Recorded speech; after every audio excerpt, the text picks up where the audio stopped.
Ladies and gentlemen, very welcome. Also on behalf of my colleague, Dr. Bangalore, from the United States.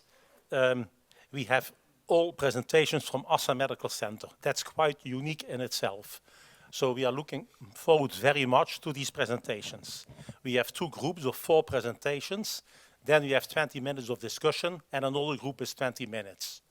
I would like to make sure that every of the speakers has chance to get questions. So during the Q&A session, we will first ask for questions for the first speaker, then for the second one, etc. I hope you can all live with that. The first speaker will be Dr. Park, and he will talk about left atrial venting versus conventional LV decompression in VA-ECMO. We are looking for you. Thank you, Chairman. It's an honor for me to present our early EVOLVE-ECMO trial in this session. EVOLVE-ECMO trial is early LV unloading versus the conventional LV unloading in VA-ECMO. I have nothing to disclose. First, let's see the hemodynamic effect of VA-ECMO. After initial VA-ECMO, RA pressure is decreasing and aortic pressure is increasing, and it makes increased afterload. However, when LV contractility did not overcome this increased afterload, it makes LV distension and blood stagnation, increased LV EDP. Increased LV EDP transmitted LA and lung, and it makes pulmonary congestion. So LV distension makes several complications during VA-ECMO, intracardiac thrombi and refractory pulmonary edema and refractory ventricular arrhythmia. And LV distension occurred about 30% of during VA-ECMO, and LV distension associated poor clinical outcome, poor mortality, and delayed myocardial recovery. So LV distension sometimes transition to LVAD from ECMO. So in therapy, we performed the percutaneous LV unloading to decompress LV distension. Currently, several methods of LV unloading are performed: IABP and Impeller and transaortic LV cannulation, atrial septostomy, and septal LV cannulation. And let's see the previous data of early LV unloading. Transseptal LV cannulation increased the rate of ECMO weaning. However, the in-hospital mortality was not different. And second data from Australia, elective decompression of LV in pediatric patients may reduce the duration of ECMO. However, did not decrease the mortality. And third data from Europe, this data LV unloading with Impeller. Early LV unloading within 2 hours after VA-ECMO is associated with lower mortality in cardiogenic shock. Last data data from Korea Samsung Medical Center, prophylactic left heart decompression was associated with lower early mortality and rate compared with therapeutic LV unloading. So in current data, early LV unloading strategy was associated with favorable clinical outcomes such as mortality and weaning of VA-ECMO. However, the previous studies was observation studies. The level of evidence was low. Non-randomized observation study may have sufficient affected to result owing to potential selection bias. So we designed the early EVOLVE-ECMO trial, which is the randomized control trial early LA venting versus conventional treatment for LV decompression during VA-ECMO. This study objective is to assess the feasibility of early LV unloading strategy compared with the conventional strategy during VA-ECMO in patients with profound cardiogenic shock. This study was enrolled 60 patients undergoing VA-ECMO in refractory cardiac shock, and 1-to-1 randomization, 30 patients early LA venting group and 30 patients conventional LA venting group. The primary endpoint was the rate of weaning from VA-ECMO during index admission. The secondary endpoint, the rate of survival to discharge and successful heart transplant or LVAD implantation, and the duration of mechanical ventilation and improved pulmonary edema and any other adverse event related to VA-ECMO.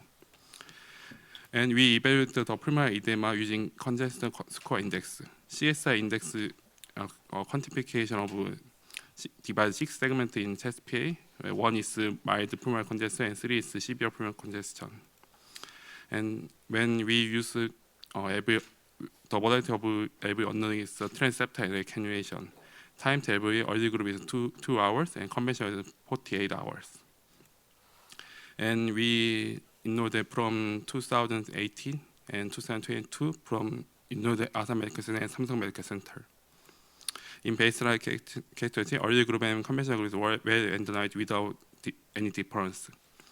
And about average ejection pressure 25% and LA pressure was 20%, 20 millimeter mercury. And clinical outcome, early group did not reduce weaning of ECMO, and mortality and duration of ECMO and mechanical ventilation and heart failure was similar in between two groups. And any adverse event related to ECMO is ischemic stroke and cardiac tamponade, and bleeding was not different. But we find interesting findings. Change of pulmonary edema, early level undergoing much improved pulmonary edema. However, this phenomenon does not influence mortality. Our study has several limitations because our study was phase 2 trial to check the feasibility of larger study, so sample size is small and underpowered. And Impella is not available in Korea. However, previous studies indicate no interaction between the type of AV unloading and mortality. This is my last study. We found that our early AV unloading strategy did not increase the weaning of rate from ECMO compared with the conventional approach, although it did rapidly improve pulmonary congestion. Our current findings, therefore, do not support the systematic use of early AV unloading following ECMO. However, this print analysis was underpowered and inconclusive because of small sample size and study design. Further larger scale studies will thus be essential to establish the optimal timing of AV unloading during ECMO. Thank you. So we'll go ahead. The next talk is about the optimal minimal stent area and left main upfront 2-stent PCI by Dr. Kim. Thank you. I'd like to share our recent findings on optimal MSA criteria for left main 2-stenting. So the current guidelines recommend IVUS guidance for left main procedures to improve clinical outcomes. And perhaps the most famous MSA criteria for left main is 5678 from Asan Medical Center. So this previously proposed criteria included both single stent and 2-stent procedures, and it predicted the risk of angiographic restenosis, not the clinical events. So we evaluated the optimal stent expansion in left main 2-stenting based on long-term clinical outcomes. We analyzed 292 patients with crush technique and measured MSA in the left main bifurcation to predict clinical outcomes. So the patient's mean age was 64 years, and these are the distribution of MSA within each segment, which gives you a median value of about 11 in distal left main and 8 and around 6 in ostial circumflex. And the area under the curve for the distal left main to predict 5-year MACE was less than 0.6. And the cutoff value of left main 11.8 gives you insignificant discrimination on Kaplan-Meier analysis. However, MSA from ostial LAD and circumflex demonstrate a clear divergence according to the cutoff values of 8.3 and 5.7. So with a multivariable adjustment, MSA within ostial LAD and circumflex were independent predictors of clinical outcomes, whereas left main was not. So to make this clear, this picture gives you the idea of minimal stent area within each segment. So the 5.7 and 8.3 and around 11. So when we apply the classical 5, 6, 7, 8 criteria to this current study population, it did not show significant predictive accuracy. So we defined the stent under expansion using the MSA from each branch ostium. So this leads to the three groups, and each of them defined by the each branch ostium, LAD, and circumflex. So in this final analysis, only the under-expansion group showed poor clinical outcomes compared to the other two groups. So therefore, it seems that it is time to revise the old criteria to the 6, 8, 11 criteria. So in conclusion, stent under expansion was significantly associated with long-term clinical outcomes in left main bifurcation. Thank you.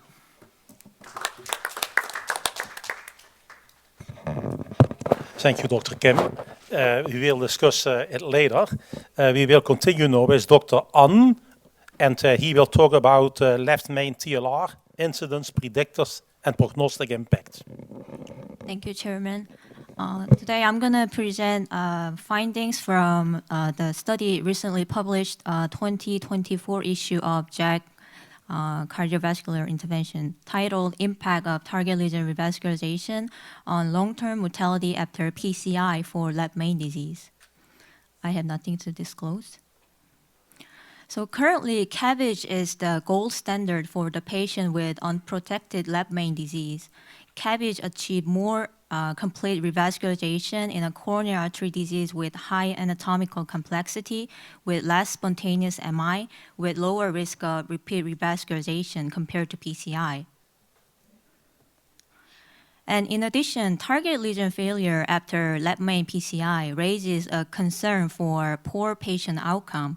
And these are the cases of target lesion failure due to intimal hyperplasia, stent under expansion, or new atherosclerotic lesion. But recent advancement in interventional techniques and development of new antiplatelet medication have improved PCI outcome. So it is essential to reevaluate the secular trend of target lesion revascularization over time and its long-term prognostic impact on mortality post-PCI for significant left main disease. So we pulled data from 4 independent multi-center observational registry. We evaluated 1,397 patients, among which 118 patients experienced target lesion revascularization. Our endpoint was all-cause mortality after target lesion revascularization following initial left main PCI, and TLR was defined as ischemia-driven repeat revascularization within the stent of the left main or within the 5 millimeter borders of proximal and distal edges of the stent. So the cumulative incidence over the 10-year follow-up period was 10.8%, but the incidence varied over time. Within the first 2 years, 2.5 per 100, and from the year 2 to 10, only 0.6 per 100. And the average age was 63, and there were no differences in cardiovascular risk factors, but those who experienced target lesion revascularization were more likely to have distal bifurcation lesion. And there was no difference according to the generation of drug-eluting stent, but IVUS use and one-stent strategy were more common in those without target lesion revascularization. So Kaplan-Meier curves showed no mortality impact of target lesion revascularization after left main PCI. And in multivariate analysis, target lesion revascularization had no correlation with mortality, and nor did other cardiovascular risk factors. And revascularization through CABG also had no impact on mortality reduction. And looking at all-cause mortality and cardiac deaths, according to the timing of target lesion revascularization, earlier target lesion revascularization had a trend toward higher mortality. So over the 10-year period, target lesion revascularization affected 10.8% of our patients, among which almost 62% experienced target lesion revascularization within the first 2 years. And the landmark analysis at 2 years had no difference in all-cause mortality. And the landmark analysis at 1 year and 3 years had no differences. So unlike the previous study suggesting the detrimental effect of target lesion revascularization on mortality, we found no such differences. This might be due to the characteristic of our patient cohort. Most of our patients experienced one event of target lesion revascularization, which presented with stable angina and silent ischemia confirmed by functional test. In addition, most of the target lesion failure were classified as Medina 001, involving the left circumflex artery, mostly due to intimal hyperplasia, which can be treated by PCI. So in conclusion, target lesion revascularization after left main PCI occurred steadily over a 10-year period, but this was not significantly associated with long-term mortality, as long as the target lesion failure was appropriately treated by repeat revascularization. And this effect was consistent irrespective of its timing of target lesion revascularization. Thank you for your attention. Thank you, Dr. An. So we'll move on to the last part of the presentation for this first half. This is by Dr. Choi. The topic is severe AS with low valve calcium score, different prognosis. Hey, thank you. Thank you for introduction. Let's just start presentation. I am Yeon Choi from Hanyang University Changwon Hanman Hospital. What I'm going to talk about today is severe AS with low valve calcification. This is a disclosure. Degenerative aortic valve stenosis is characterized by excessive valvular calcification, and this calcification is implicated in the hemodynamic progression of AS. However, some cases showed the discordant echo parameters, so the quantification of aortic valve calcification, the aortic valve calcium score is proposed for diagnostic algorithm. But some patients with discordant echo parameters, about 20% of the patients have calcium score lower than threshold. And some studies show that if the calcium volume is low, the 1-year clinical outcome is worse. So the progress of calcification may not fully explain the progression and prognosis of severe AS. So to check the prognosis of severe AS with low aortic valve calcium score, the study was conducted based on registry data about 1,000 patients who underwent surgical or transcatheter AVR. Calcium score was measured using ECG-gated multi-slice CT, and low aortic valve calcification was defined as less than 2,000 in men and 1,300 in female. The primary endpoint is death from any cause, and the secondary endpoint is MI, stroke, and MACE. The median follow-up was 3.8 years. This is a distribution of the aortic valve calcium score. The median calcium score was 2,400, and median calcium score in men is 3,100, and 1,700 in female. And about 25% of the patient was grouped into low calcification. This is baseline characteristics in the two groups. Low calcification group had a younger age and a higher proportion of women, and higher proportion of receiving dialysis treatment, and in low calcification, surgery was more than TAVR.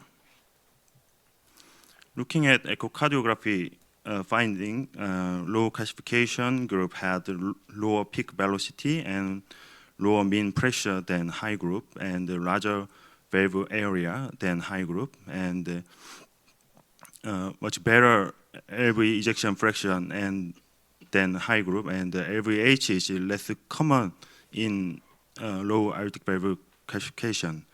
That that means it is less severe in the low calcification group than the high calcification group.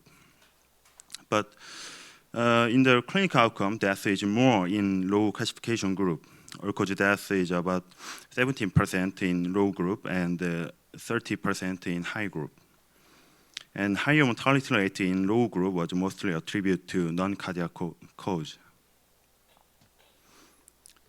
Analyzing the outcomes according to the quartile of calcium score, there is inverse relationship between the amount of calcification and clinical outcomes.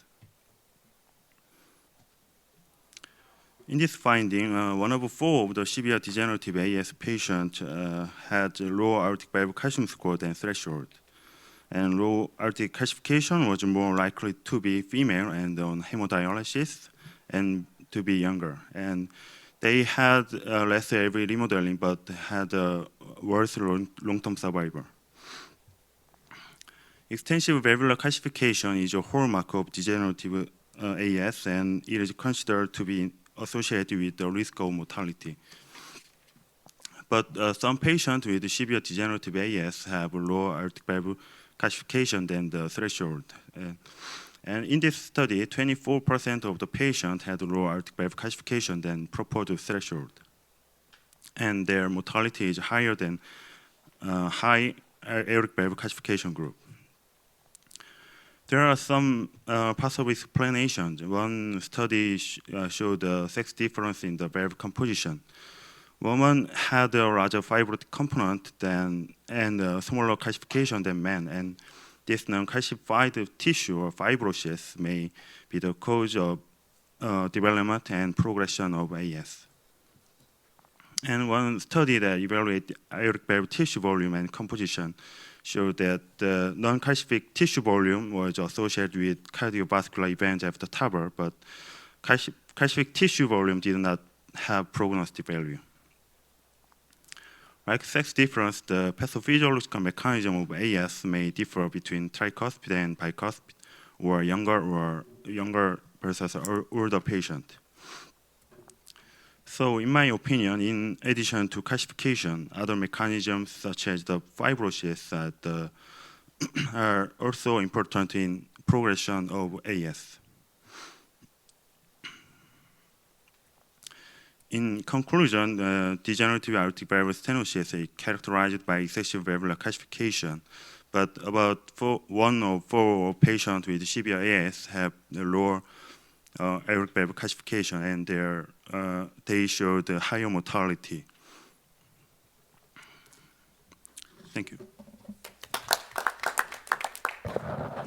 Thank you very much.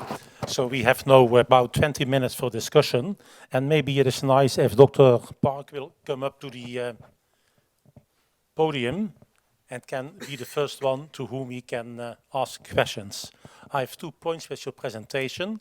You mentioned a series of 118 patients, and you mentioned it is small series. In my country, that would be a huge series for this type of therapy. How is that in Korea? How often is ECMO used? And I also understood that Impella is not available. Is there a specific reason for that? I can understand that. I did not hear first you were speaking. How often is ECMO used in our practice in cardiac shock, in big tertiary center, may more the ECMO cardiac cardiac shock during inotropics, no BPs on stent, they put the ECMO earlier. But however, small academic centers maybe lower in Korea. Using VA-ECMO. Congratulations, this is a great study. So my question to you is, in the delayed group, the conventional group, the venting was 48 hours after ECMO initiation, and you clearly showed the clinical outcomes were not different. Was there any difference in, for example, clot formation in the LA or LV in the conventional group compared to that of the early group? Was there any more clots? We checked the echogram daily, but however, the clot formation is not different in between delayed group and early group. So we think that our study saw sample size too small to demonstrate some generation with hypothesis. So our study has this limitation.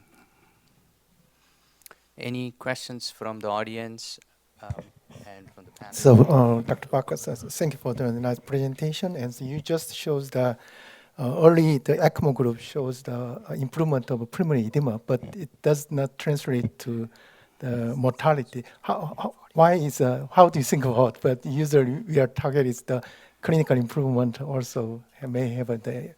That is a good comment. We think that we find this finding, so maybe rapidly resolution of pulmonary edema makes a shorter mechanical ventilation, but mechanical ventilation was not different. So if prolonged VA-ECMO make infection and some sepsis and some bleeding, so it makes just pulmonary congestion just little effect. So it can translate to the improved mortality. Thank you. Then there were two talks about left main, Dr. Kim and Dr. An. Are there questions to any of them? Yes. I have a question. So congratulations on a very important work. There's no doubt that increasing the limits, the threshold for when you're done with your left main cases is of paramount importance. When I look at our data from the Noble trial, we see no ceiling effect up to the reference size. So you recommend now a lower threshold as a minimum threshold, but as a physician, should you continue to do a better job up to the threshold? Of course, in terms of safety, you need to be on the right side. But should you just be satisfied if you get to these numbers here, or should you go as far as possible towards the reference size? Yeah, thank you. So I think the image guidance provide us a chance to avoid a worse outcome, not getting the best outcome. So I think I would be satisfied that at least achieving minimal stent area. Just a lower threshold is okay. Yeah, just to piggyback on that, and of course, congratulations on the study. As you know, we wrote the editorial for it, and we said maybe based on this, considering 8, 10, 12 as a criteria. One of the things that we struggled when we were reviewing the paper was the fact that the patients who achieve bigger MSA are clearly likely different. I mean, I know you adjusted for multiple variables, but it's also likely that if you can expand more, it's likely that the amount of calcification, everything else is lower. And that's why piggybacking on it, are there any plans to prospectively study this and say, can you try to achieve 6, 8, 10, 12, and what proportion of patients will actually achieve that criteria safely? Yeah, actually, to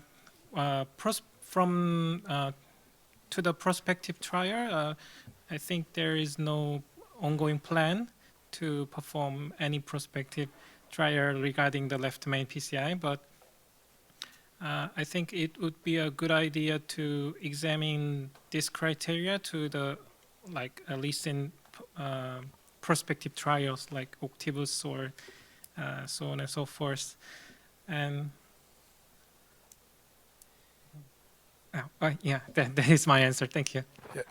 So congratulations again. I think that these studies have really shaped the way that we assess intravascular imaging after PCI. And I'm going to make a tough question. So I apologize for that. But when I look at your areas under the curve, you started with a 55 in the left main, you went to a 62 and 64, which are pretty low area under the curve to discriminate anything that can happen.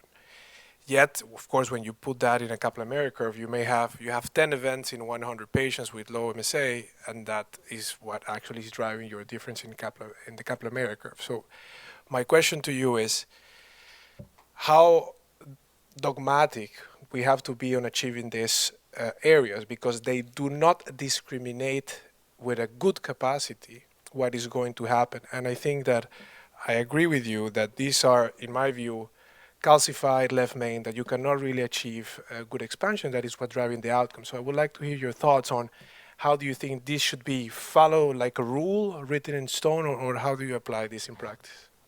Yeah, that is a very good point. And I totally agree with you. The prediction ability is not very good, but I think the main difference between the 5, 6, 7, 8 and this 6, 8, 11 is that we try to predict the clinical outcome. So if you look at the past data from 5, 6, 7, 8, they also shows similar mean or median value of MSA. They just previously predicted angiographic restenosis, and this one is predicted clinical outcome. So I think that is the main reason why there are differences.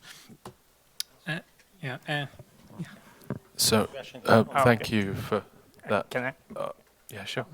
Yeah, your conclusion is smaller MSA is associated with higher incidence of MACE. And we all know the smaller MSA is a strong predictor of TLR, but today's third presenter shows that TLR is not associated with MACE. How do you explain these issues?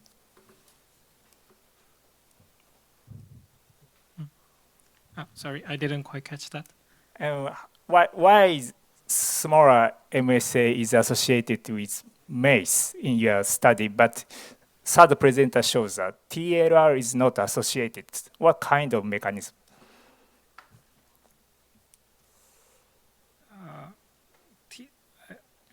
I think that the TLR was associated with MSA value, but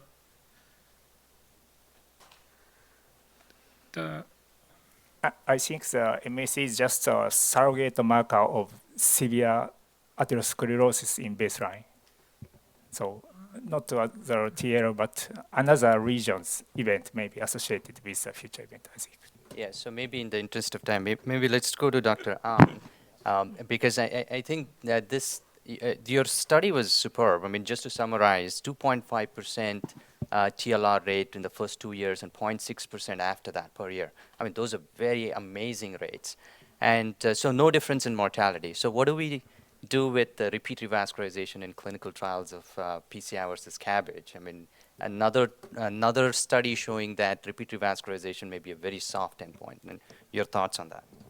So most of our patients had one event of target lesion revascularization, and for the first event, 80% of our patients went through repeat revascularization through PCI, and 20% we sent to surgery part. So, yeah. I was also really surprised by your outcome. You report a mortality after 10 years of about 15 to 19%. That is amazing. You should realize that in a native population of the same age, the natural mortality is 1.5% per year. So it just indicates how far we have come by performing good PCIs. Yeah. Can I? Sorry.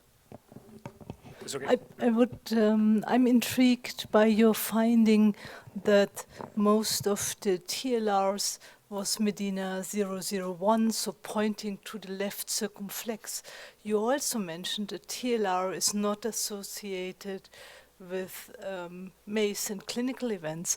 So I'm wondering whether you have more information about the circumflex coronary artery, because when I hear that, my suspicion would be that these were relatively small circumflex arteries.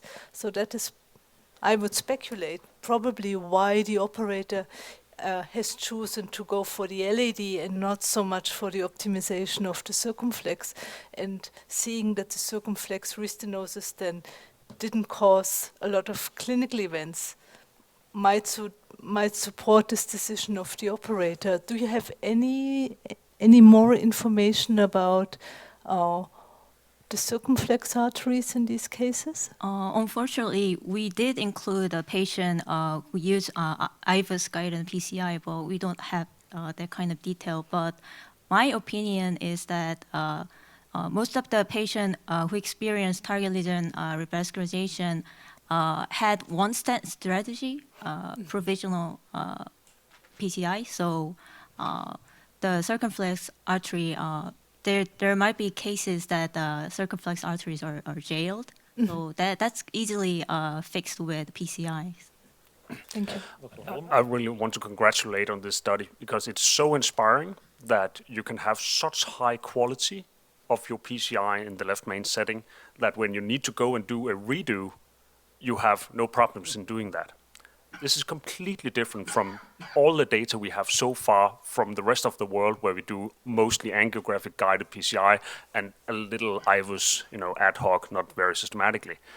So the cases that we see across the last decade is really poorly conducted PCI, severely underexpanded at the beginning, at the onset, the index procedure, and then it's much more difficult to clean it up afterwards when you come and have to do a redo procedure. Many of these, the two-stent procedures, 1/4 of them end in CABG straight away, simply because it's too complex.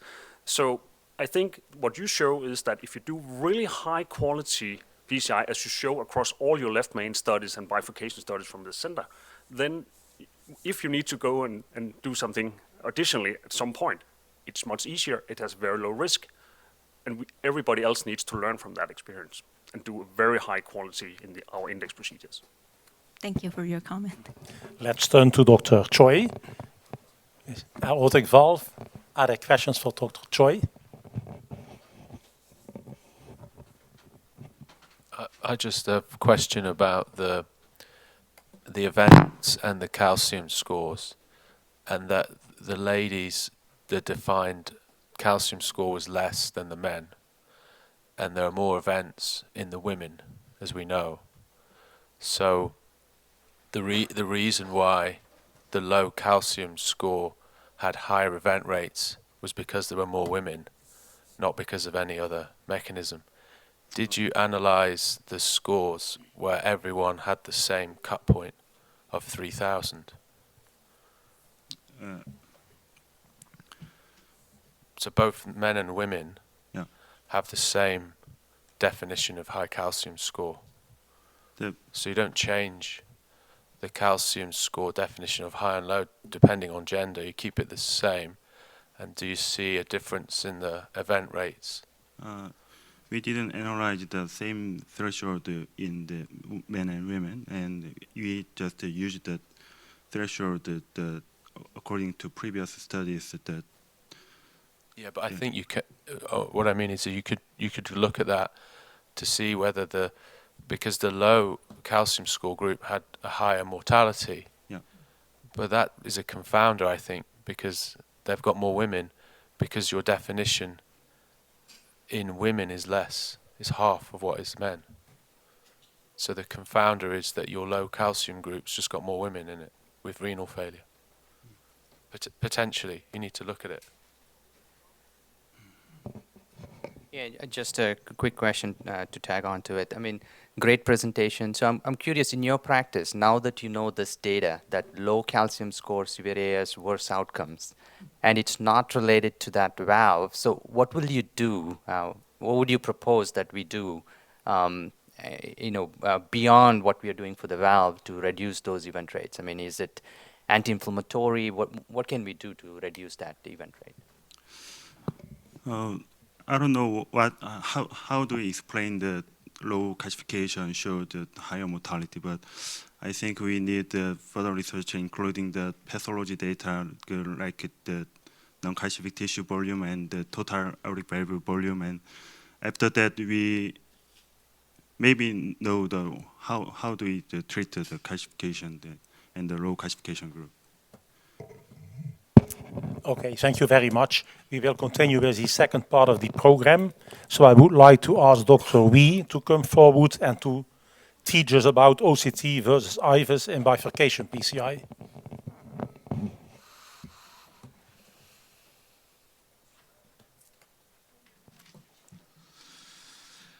Good day, everyone. I'm Seongbong Wee from Asan Medical Center. Thanks for joining this session. We'll explore the use of intravascular imaging in true bifurcation PCI from the results of the OCTIVUS trial. I have nothing to disclose. True bifurcation regions characterized by involvement of both the main and side branches raise significant complications during PCI. Current HA and ESC guidelines recommend intravascular imaging for complex coronary artery interventions, which include true bifurcation regions. Although OCT has less evidence compared to IVUS, it is considered equally applicable for these challenge cases.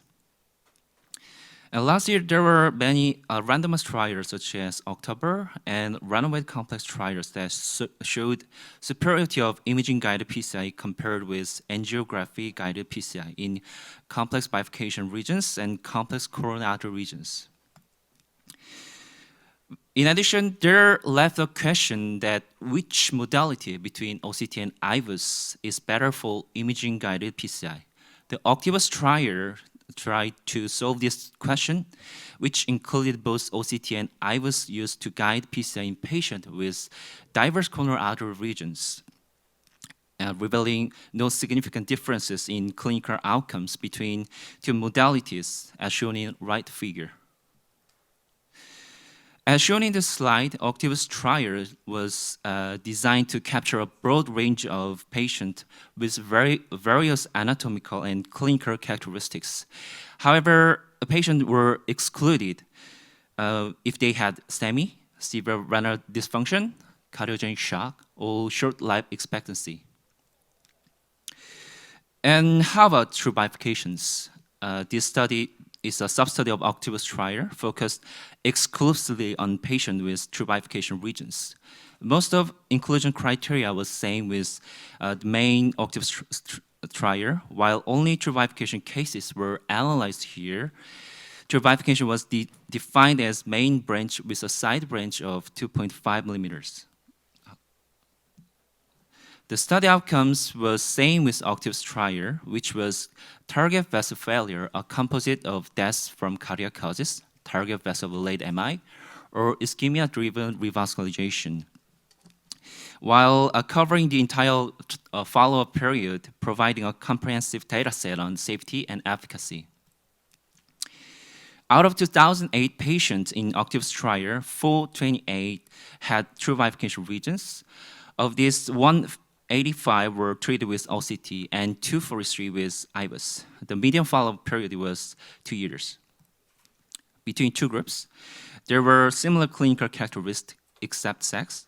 Mean age was 65.5. Ratio of diabetes was also similar, around 40% in both groups.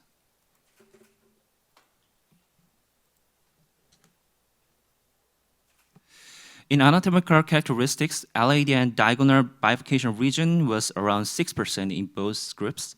111 of median class patient was around 80%. And mean syntax score was around 20. In procedural characteristics, one stent technique was used each 59% versus 54% in OCT and IVUS groups, and two stent technique was used each 38% versus 44% in OCT and IVUS groups.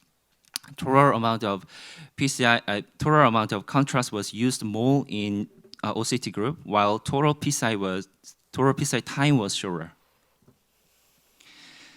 And the primary endpoint analysis showed a hazard ratio of 1.32 with a value of 0.4, indicating no significant difference in target vessel failure between OCTIVUS and IVUS groups. OCT and IVUS groups. And in key secondary endpoints, including each composite of primary outcome, cardiac death, target vessel MI, repeat revascularization were similar between two groups. Also, incidences of target region failure and all-cause deaths and contrast-induced nephropathy were comparable between two groups. Subgroup analysis revealed comparable event occurrence between IVUS and OCT, even in age, sex, diabetes, acute coronary syndrome. Especially, there was no significant statistical significance in primary outcome according to left main bifurcation and Stent technique.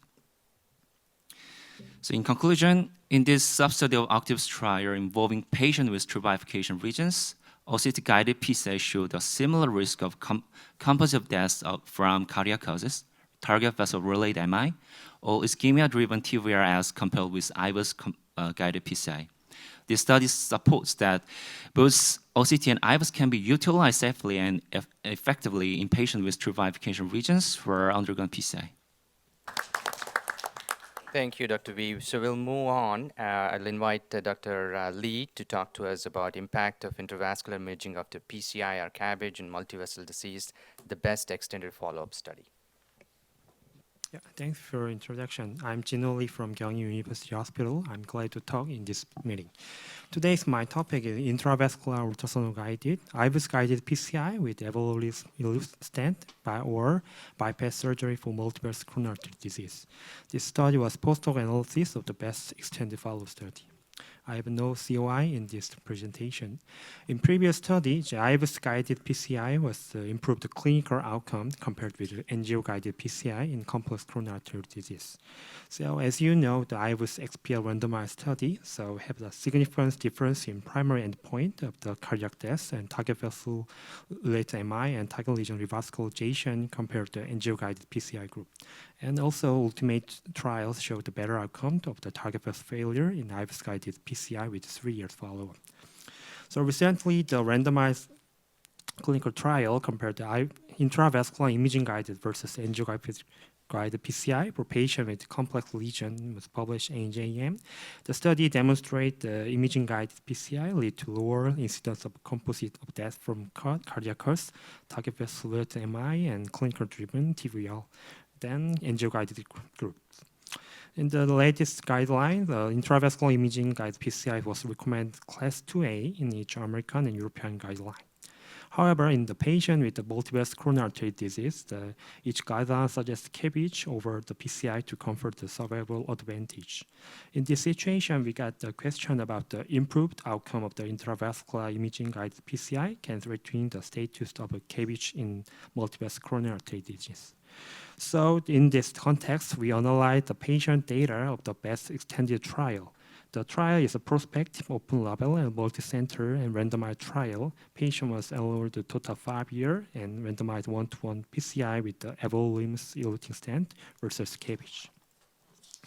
So total enrolled 808 patients with the multivessel disease in best extended trial. We divided in the group as treated as analysis. 303 patients underwent IVUS-guided PCI and 131 patients underwent the angio-guided PCI group, and compared with the 401 patients underwent the CABG. During the median follow-up is 11.8 years, and the primary endpoint is a composite of death from any cause and myocardial infarction on target vessel revascularization. You can see the total flow chart about the entire method, and total patients were divided by as treated as IVUS-guided, angio-guided, and CABG-guided PCI, and we analyze primary endpoint. This table is the baseline characteristics of the patient, comparing the three groups. Many variables are similar in three groups, however, some variables have difference. The female, the proportion is higher in angio-guided PCI group, and hypolipidemia is less than IVUS-guided group, and CABG group in angio-guided group.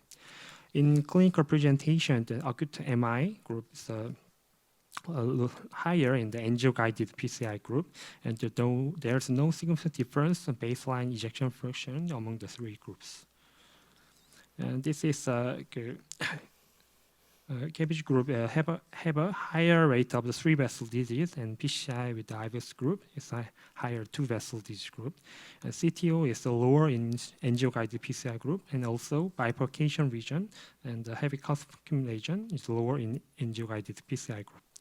And Euro score in higher angio-guided group and syntax score in more higher in CABG than PCI group. This is a procedural characteristic among the three groups. The complete revascularization is more frequently in CABG group than PCI group with the statistical significance. Comparing two PCI group, total stent number is longer, many and longer in IVUS group, and stent diameter larger in IVUS guided group. So in CABG patient, the total number of grafts is 3.09 and 99.3% patients have using Lima to LAD revascularization. And this figure is a KM curve of primary composite endpoint, death stroke, MI, and each group. The red line is angio-guided group, and blue line is IVUS guided group, and green line is CABG group. As you can see, the event rate is higher in angio-guided PCI group, approximately 44.3. However, IVUS guided PCI group and CABG group have a similar event rate, outcome at 22 and 24. And death stroke MI in the IVUS guided group that was lower in the CABG guided group, that of 22.2 points. Death from any cause of the CABG group and IVUS guided group is showed a similar rate, and any repeat revascularization is most occurring in the angio-guided group, over the 30%, and IVUS guided group is more occurred compared to the CABG groups. This is result were summarized in table. We take the multivariable analysis and for the adjust baseline balancement of each group. And to compare the outcomes of CABG, we set the CABG as the reference. And the time is now, as we go to the conclusion slide. And so in patients with multiple stages, IVUS guided PCI appeared to be a safe and effective alternative to CABG for the multivessel treatment, and suggesting potential clinical benefit of routine IVUS using the PCI for multivessel coronary artery disease. Thank you.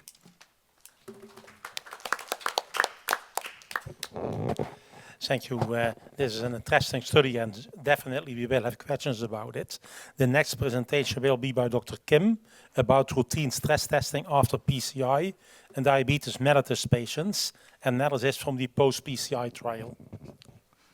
Thank you for introduction. I'm Hyeon Kim from Sejong Hospital, and today I'm going to talk about prognostic role of routine stress testing in diabetic patients after PCI, which is key analysis from post-PCI trial. I have nothing to disclose.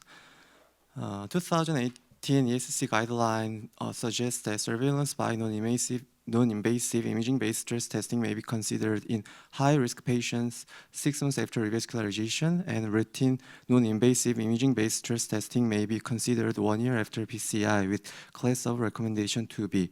However, level of evidence was C. In this clinical context, the post-PCI trial published 2 years ago added some evidence in this field. The post-PCI trial was a multi-center, pragmatic, randomized trial in which a total of 1,706 patients were randomly assigned to the routine functional testing at 1 year after PCI and standard care group, and they showed that there was no significant difference between routine functional testing group and standard care group regarding primary composite outcome of all-cause death, MI, or hospitalization for unstable angina at 2 years. However, we have to know that diabetic patients have a more aggressive form of atherosclerosis and more extensive coronary artery disease.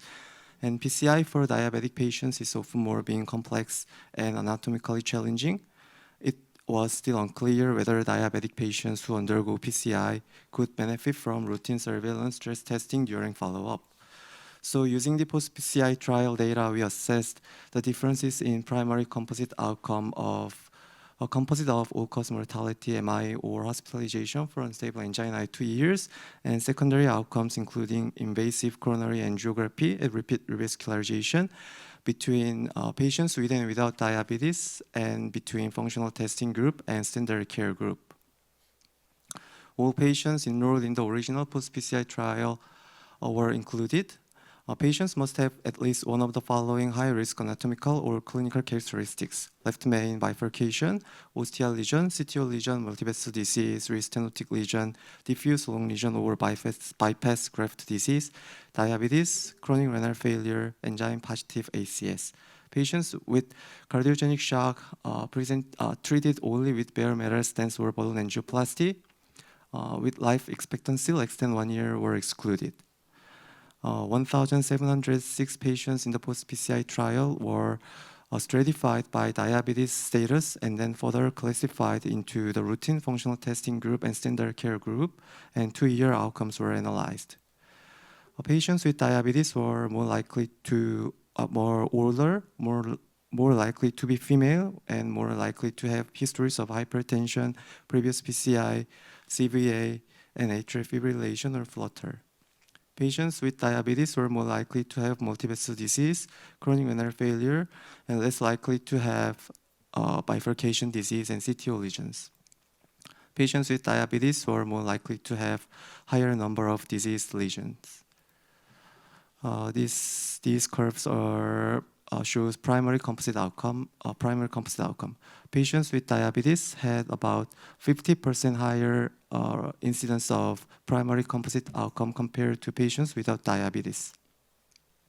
And all-cause mortality, composite of death or MI, and hospitalization occurred more frequently in the patients with diabetes compared to patients without diabetes. However, invasive coronary angio and repeat revascularization, there were no significant differences between patients with and without diabetes. And these curves are key figures. And in patients with diabetes, there was no significant difference in the primary composite outcome rate at 2 years between the routine functional testing group and standard care groups. And also in patients without diabetes, there was no significant difference in the primary composite outcome rate between the routine functional testing group and standard care group. So there was no significant interaction between diabetic status and randomization groups. And also, in addition to primary composite outcome, secondary outcomes. Regarding secondary outcomes, there were no significant differences between the routine functional testing group and standard care group in both diabetics and non-diabetics. So there were no significant interactions.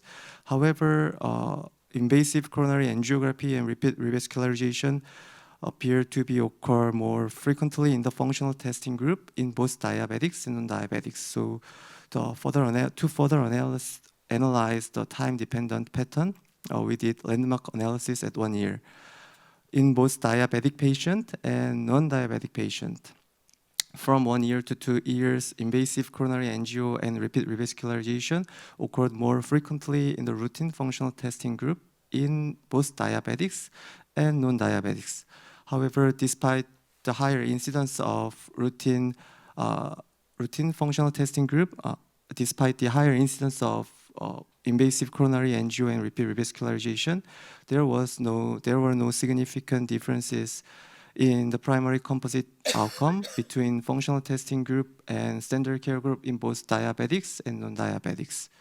So in conclusion, patients with diabetes had an increased risk of adverse cardiovascular events at 2 years, and the adverse cardiovascular events rate did not differ between the routine functional testing group and the standard care group, both in patients with and without diabetes. Invasive coronary angiography and repeat revascularization after 1 year occurred more frequently in the functional testing group irrespective of diabetes status. However, this additional invasive management did not reduce major adverse cardiovascular events or mortality. Thank you for your attention. Thank you very much, Dr. Kim. We'll continue the same theme, this time routine stress testing of the left main on multivessel PCI, analysis from post-PCI trial by Dr. Lee. Thank you for introduction. Good morning, ladies and gentlemen. I'm Jungmin Lee from Asan Medical Center. I'm really honored to be here to present my research. The research is the routine surveillance stress testing after PCI for left main or multivessel coronary artery disease. This is the disclosure. Nowadays, PCI for patients with multivessel or left main coronary artery disease has been increased in the daily clinical practice.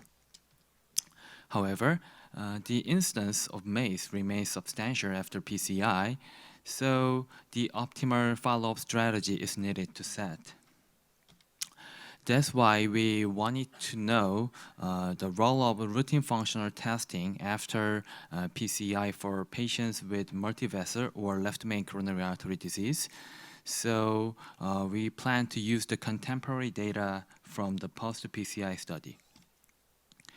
So the original POST-PCI study was published in 2022, and a total of 1,706 patients with at least one high-risk anatomical or clinical characteristic who had undergone PCI. Then we enrolled the high-risk patients with multivessel coronary disease or left main coronary disease. So in the routine functional testing group, they should get the routine functional testing at 12 months after randomization. In the standard care group, stress testing was only performed when clinically indicated. So we said the primary endpoint was a composite of MACE, death, MI, and hospitalization for unstable angina at 2 years. And the secondary endpoint was each component of the primary endpoint and invasive CAG and repeat revascularization. So among them, 1192 patients with multivessel disease or left main coronary artery disease were enrolled.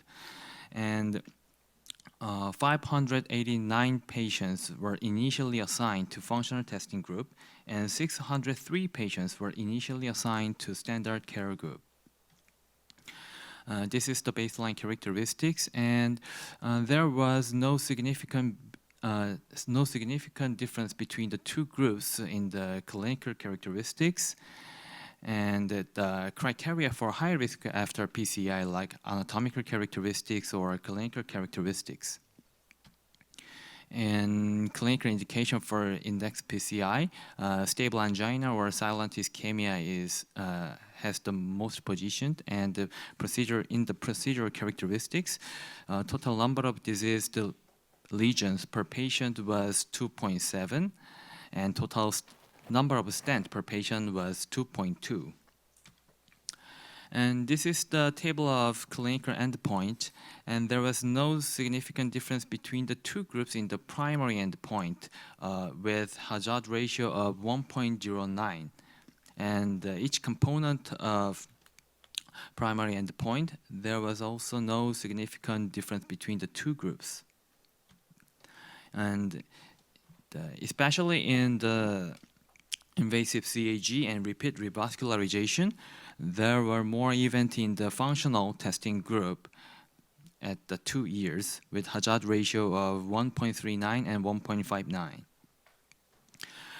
In each subcohort group, there was no significant difference between the two groups in the primary composite endpoint. This shows consistency in total cohort. And this is the Kaplan-Meier curve of the primary composite endpoint in total cohort. There was no significant difference between the two groups, and also showed in each component of the primary endpoint. And invasive CAG and repeat revascularization, these occurred more in the functional testing group after 1 year. And each subcohort, like multivessel disease group and left main disease group, there was no significant difference between the two, between the functional testing group and standard care group in the primary endpoint. And landmark analysis, there was no significant difference between the two groups even after 1 year in total cohort and each subcohort. So conclusion, in high-risk patients with multivessel disease or left main coronary artery disease who have undergone PCI, the routine functional testing did not reduce the risk of the primary composite outcome. However, it increased the risk of invasive procedure. Thank you for your attention.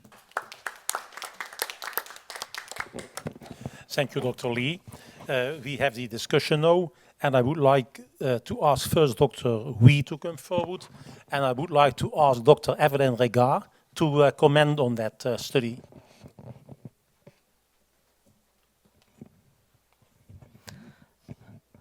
First of all, congratulations to the trial. Thank you. When I look to the trial, for me this is more a feasibility trial. Can you do IVUS? Can you do OCT in these patients? I mean, both imaging technologies give cross-sectional images of the coronary artery. Both are calibrated and validated. So from that point of view, they should be equal. And your study showed that they yield equal results, but your study also showed that you can use them both. And I think what most people might be surprised is that even though OCT used more contrast, there was no difference in renal failure. Can you comment on that? What are your conclusions from this trial, and are there situations where you would prefer IVUS over OCT or OCT over IVUS from practical point of view? Yeah, because there are some concern that about the contrast-induced nephropathy. So we usually do hydration before PCI in routine practice, but of course, if we but it's just the point of view this trial that show that this is just worry. So I think we can do OCT guided PCI more than IVUS guided PCI in like a mild linear dysfunction, something like that. So we could have confidence for that. Short question from my side. What was the rate of complete bifurcation assessment with imaging in the two groups? In other words, what was the percentage of either IVUS or OCT in the main vessel and the side branch? So you mean the with through bifurcation and without bifurcation? About the patient with through bifurcation was 400 patients, and the without the bifurcation region was 1,500 patients. And in what was the percentage of OCT in the side branch and in the main branch at the end? OCT and or IVUS? So I can get it. Sorry. So you. In how many cases you did not have OCT or IVUS in the side branch at the end of the procedure? Yeah, I think that's a great question because, so in your study, was both branches of the bifurcation imaged by OCT or IVUS in all patients? Or was it just the main branch that IVUS or OCT was performed? I think I think it's according to the Stent technique. So if we do some two Stent technique, then we will do an IVUS to after the Stent deployment to the. There is no data about that information. Okay. Sorry. So, I have a quick question to follow up on that. You showed subgroup analysis, and of course, the p-value for interaction is not significant. I was struck by the two Stent group. I mean, if you look at the two Stent group, it strongly favors IVUS, and I think the lower limit of confidence interval is 0.99. So, your thoughts on that subgroup? Is it just a play of chance, or do you think there is some signal? If there is a signal, why should it be different? Well, in my opinion, in the previous OCTIVUS trial showed that a larger MSA in IVUS group compared with OCT guided PCI group, and this trend was consistent in the patient with bifurcation groups. So I think we can understand that under the context. Thank you. I have a question for Dr. Lee about the BEST trial. Let me check if I understood it completely. You had 3 groups in your studies: patients who had IVUS-guided PCI, patients with angiography-guided PCI, and patients with CABG. Yes. The patients who were in the angio-guided PCI group, how did you decide them to be there? Was there a randomization? Did I miss that? Or was there another criterion to assign them to that group? The best is randomized of just the PCI or the CABG, and then the randomized to the PCI. How to treat the angio-guided or IVUS guided, yes, or to the physician's decision. So that was a second randomization? Not second, No? not randomization, on to the physician's discretion, and physician want to do angio-guided PCI into the angio-guided. Also, do not try protocol for divided angio-guided or Okay, IVUS-guided. it remains a little bit tricky. Yeah. Although you show the angiographic data, they were the same in the both groups. Yeah. So that's fine. Yeah. But thank you. Yeah. Are there more questions related to this presentation? Carlos? Can I? Yeah. Phase 3 trial sub-analysis shows similar mortality in CABG and PCI in low syntax score group. So in your study, syntax score is very low. Yes. So the result is expected, but unexpected one is angio-guided PCI is higher incidence of mortality. How do you explain this issue? But I think the same question about the Nico Pijls, the angio-guided group is a more baseline, is some more clinical presentation, most frequently the acute MI or some little to the high risk. And IVUS guided,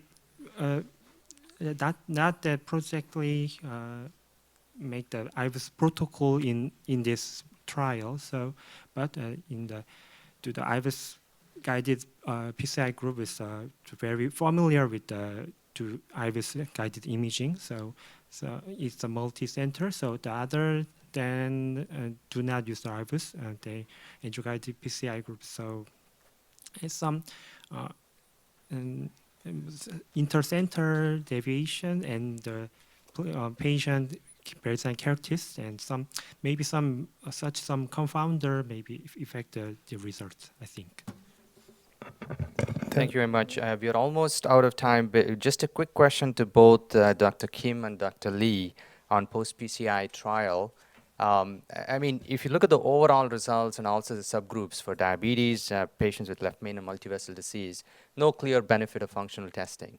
So is this the end of routine functional testing? Is there a subgroup of patients where you would consider functional testing, even if they were not enrolled outside of the patient population that was enrolled? I think that routine functional testing at 1 year after PCI from the post-PCI trial data did not reduce the primary composite outcome rate at 2 years. However, I think that especially in diabetic patients, the event rate increases based on previous data. So I think that after 3 or 4 or 5 years, we don't know. Just one year routine functional testing did not reduce 2 year outcomes, I think. Yes. In the post PCI trial, my understanding is you had nuclear, exercise test, yes, and stress echo. Yes, right. The nuclear group were more likely to have coronary intervention. The exercise test group, stress echo, didn't yield intervention. Did you look at, in the diabetics that just had nuclear, if the event rate was higher? Do you see what I mean?